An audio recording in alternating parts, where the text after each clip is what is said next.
आप सुन सकते हैं इसकी आवाज़। ये है लंदन ब्रिक। तो एक पत्ता धनिया दिखा दो मुझे। एक पत्ता, अच्छा। कीड़े मकोड़े के लिए भी होटल होते हैं। हाँ। उससे भी बहुत सारी आप DIY स्किल सीख सकते हैं।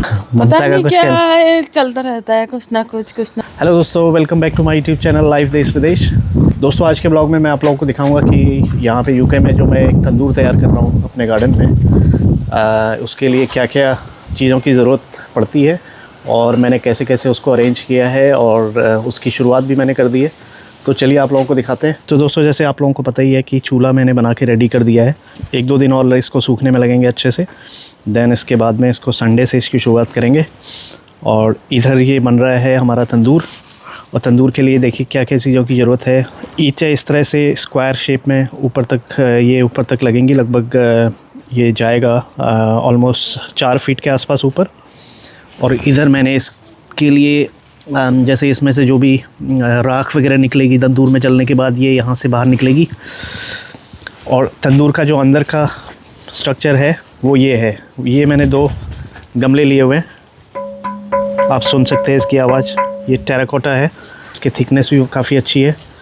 तो इसमें जो भी चीज़ें बनेंगी वो काफ़ी अच्छे से चिपकेंगी, जैसे नान है, रोटी वगैरह है, और फिर ग्रिल वगैरह की चीज़ें भी हम इसके अंदर कर पाएंगे अच्छे से। गमला यहाँ पे लगने के बाद में फिर इसके बाद जो साइड से ये स्पेस बचेगा, इसमें हम इंसुलेशन करेंगे, वो मैं आपको दिखाऊंगा बाद में। इंसुलेशन का मटेरियल भी हम लेके आए।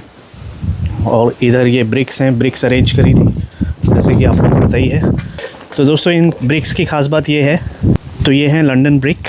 तो लंदन ब्रिक पॉपुलर है, मतलब ये एक हिस्टोरिकल ब्रिक्स की कैटेगरी में यहाँ पे आता है। तो 1850 के आसपास इन लोगों ने लंदन ब्रिक्स को बनाना शुरू किया था। और इन्हीं ब्रिक्स की मदद से जो ऑलमोस्ट 1/4 यहाँ इंग्लैंड का जो कंस्ट्रक्शन है वो इन्हीं ब्रिक्स से हुआ है। तो ये भी दोस्तों एक मज़ेदार बात है कि लंदन ब्रिक से हम इंडियन तंदूर तैयार कर रहे हैं। कैसे आप लोग? फालवी ने ग्लव्स पहने हुए। ये ईंटें इकट्ठा करने में हेल्प करती है। ईंटें लानी होती है इधर से उधर, तो फालवी हेल्प करती है। ममता ने जो मेथी बोई हुई थी, मेथी उगना शुरू हो गई है। एक सब्जी हम लोगों ने खा भी ली है ना इसकी। हाँ। और तुम क्या कह रहे थे? क्या कह रहा था? तुम उस समय कह रहे थे ना, जब मैं मेथी बो रही थी, तुम्हारी मेथी नहीं होने वाली। एक पत्ता धनिया दिखा दो मुझे। एक पत्ता, अच्छा। दोस्तों, इधर क्या था कि उस दिन आपको जैसे ही ध्यान होगा, इधर मैं धनिया बो रहा था और उधर ममता मेथी बो रही थी। तो मैंने कुछ ऐसे जोक किया था कि तुम ऐसे कैसे बो रही हो। तो इनका मेथी यहाँ तक पहुँच गई और मेरा धनिया एक भी नहीं दिख रहा है सही में। ये सब घास है। धनिया क्यों नहीं उग पाया दोस्तों, कुछ आप इसके बारे में बताइए कमेंट्स करके। ऐसे ही डाल दिया था उसको, अंदर नहीं डाला। अब मैं उगाऊंगी। ये पहली बार ही हुआ, लास्ट टाइम भी मैंने बोया था तब तो उगा था। तो दोस्तों, इसीलिए कहते हैं किसी की मजाक नहीं उड़ानी चाहिए ना, वो खुद के साथ ही मजाक हो जाता है। तो मेरे साथ मजाक हो गया, जैसे धनिया नहीं उगा और मेथी अच्छे से उग गई। और इधर जो है काफ़ी सारा गोबर वोबर भी ले आए हैं हम लोग। तो इस बार प्लान ये है कि इधर जो ये घास वास हो रही है, इसे हम पूरा क्यारियाँ बनाने जा रहे हैं। इधर सब्जियाँ लगाएंगे सारी, क्योंकि ये बार बार घास काटने का जो चक्कर है ये ख़त्म करना है। इधर फालवी का कुछ काम चल रहा है। फालवी से पूछते हैं क्या बना रही है। क्या बना रही है फालवी? Bug hotel. Bug hotel? कीड़े मकोड़े के लिए भी होटल होते हैं। हाँ। तो फालवी ने इधर जो है पिंक कलर का अपना रेता इकट्ठा किया हुआ है और इससे ये कह रही है कि कीड़े मकोड़ों के लिए रहने के लिए उसका होटल बना रही है।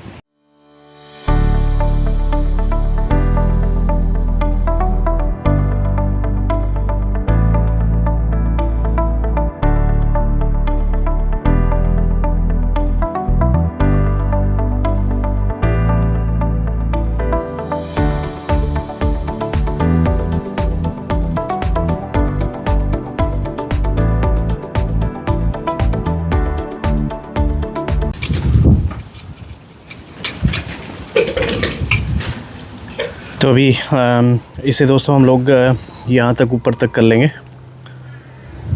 यहाँ ऊपर तक इसकी हाइट रखेंगे, क्योंकि तो इन 2 पॉट्स के बराबर ही हाइट चाहिए होगी। दोस्तों, ये पहले मैंने कभी इस तरह से ब्रिक लेइंग ईंटें लगाना नहीं किया, लेकिन देख देख के ये मैंने सीख लिया।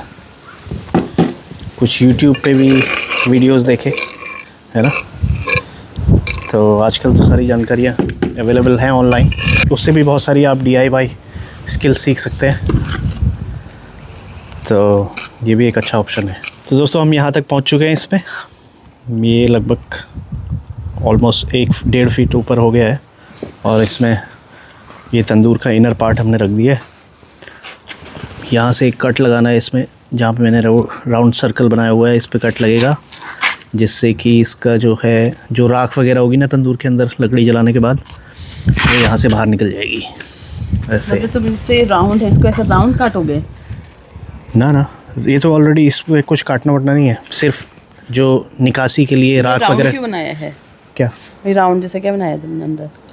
ओ वो तो हाउ मेनी रोटीज, कितनी उस पे रोटी चिपक तुम्हारे से ना काम मेरे को ममता पता का नहीं कुछ क्या कहना। है, चलता रहता है कुछ ना कुछ। तो ये तो उसी को समझ में आएगा ना जो इस चीज़ को पसंद करता है। पसंद वाली बात तो नहीं है, वो बन गया है तो उसको क्यों बनाना है, मुझे समझ में नहीं आया है।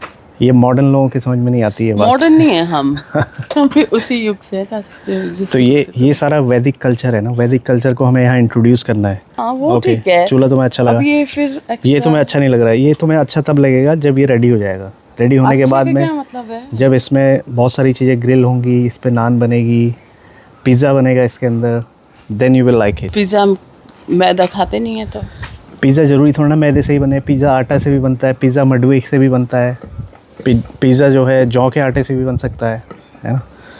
ट्राई करने वाली बात है। तो दोस्तों आप लोगों का क्या कहना है, आप लोग कमेंट्स करके बताइए कि ये जो बन रहा है हमारा ये अच्छा है कि नहीं है। अच्छा तो है, मैं कह रही कि खाली ये चीज़ें क्या है बतानी, समझ में नहीं आ रहा है। समझ में तो बाद में आएगा ना जब बन जाएगा। इनको कुछ ना कुछ चाहिए। जैसे मेरे ससुर जी हैं, वो भी ऐसी हैं, वो भी कभी शांत नहीं रहते, एक काम से करेंगे दूसरा, वैसे इनका भी है, कुछ ना कुछ चलता रहना चाहिए बस। तो ये अच्छी बात है ना, कुछ तो मतलब कहीं घूमने फिरने गप मारने नहीं गए तो यही कर लो, है ना। तो दोस्तों आज का काम हो गया फिनिश, और आजकल शाम को 1 आध घंटा काम कर लेते हैं शाम को बाहर, क्योंकि मौसम का भी एडवांटेज मिल जाता है। मतलब आजकल गर्मियों में थोड़ा सा ज़्यादा देर तक रोशनी रहती है, तो 1 आध घंटा काम कर सकते हैं खाना वाना खाने से पहले या खाना खाने के बाद भी कभी। और दूसरा अपना वैदिक रसोई जो है बाहर, उसका भी प्रोग्रेस चलता रहता है कुछ ना कुछ डेली। तुम्हारे वैदिक किचन की शुरुआत कब से है फिर?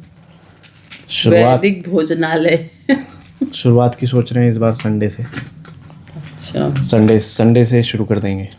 संडे को थोड़ा सा पूजा वूजा करेंगे बाहर चूल्हे पे अपने, और फिर उसके बाद में उसमें पहली बार कुछ बनाएंगे मीठा वीठा कुछ। तुम्हारा बर्थडे भी है उस दिन? हाँ, तो खुद के लिए गिफ्ट है ना मेरा वो। तो चलिए दोस्तों, आज के ब्लॉग में बस इतना ही। आई होप आप लोगों को अच्छा लगा होगा आज का ब्लॉग। अगर अच्छा लगा तो लाइक करिए, कमेंट्स करिए और अपने लोगों से शेयर भी करिए। अगर आप लोगों ने चैनल को सब्सक्राइब नहीं किया हुआ लाइफ देश विदेश को, तो प्लीज़ सब्सक्राइब भी कर लीजिए। मिलते हैं फिर एक नए ब्लॉग में, तब तक के लिए आप लोग अपना ख्याल रखिए। Bye bye. Bye bye. If you like this video, don't forget to like it and subscribe. Bye. See you in the next video.